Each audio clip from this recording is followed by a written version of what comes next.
Kannur വളക്കയിൽ school bus മറിഞ്ഞു മരിച്ച 5ാം class വിദ്യാർത്ഥിനി നേത്യ രാജേഷിന് കണ്ണീരോടെ വിട നൽകി നാട്. നാട്ടുകാരും സഹപാഠികളും രക്ഷിതാക്കളുമടക്കം നൂറുകണക്കിന് പേരാണ് നേത്യയെ അവസാനമായി കാണാനെത്തിയത്.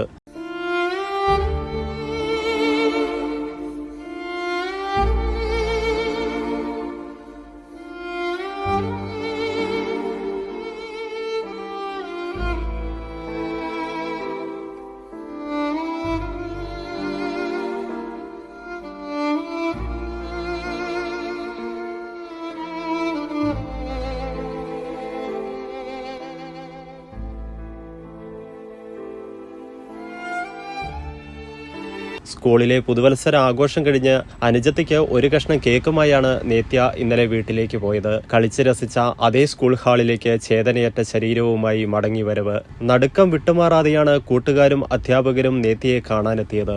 ഉച്ചയ്ക്ക് 2 മണിയോടെ കുറുമാത്തൂർ പൊതുശ്മശാനത്തിൽ സംസ്കാരം നടന്നു.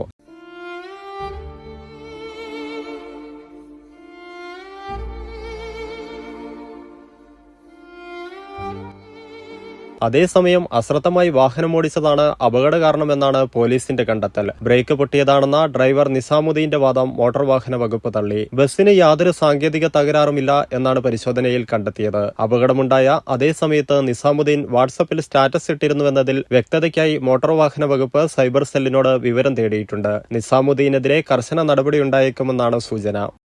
നിങ്ങളൊരു നഴ്സാണോ എങ്കിൽ ജർമ്മനിയിൽ പോകുവാൻ എന്തിന് ലക്ഷങ്ങൾ മുടക്കണം? അതും വിജയം വരെ സൗജന്യ ജർമ്മൻ ഭാഷാ പരിശീലനം യൂറോലീപ് നൽകുമ്പോൾ. Free education, free paper work, free placement assistance. ഇനി സൗജന്യമായി ജർമ്മൻ ഭാഷ പഠിക്കാം, സൗജന്യമായി ജർമ്മനിയിലേക്ക് പറക്കാം. Euroleap immigration consultancy, Kannur, Thrissur and Kollam.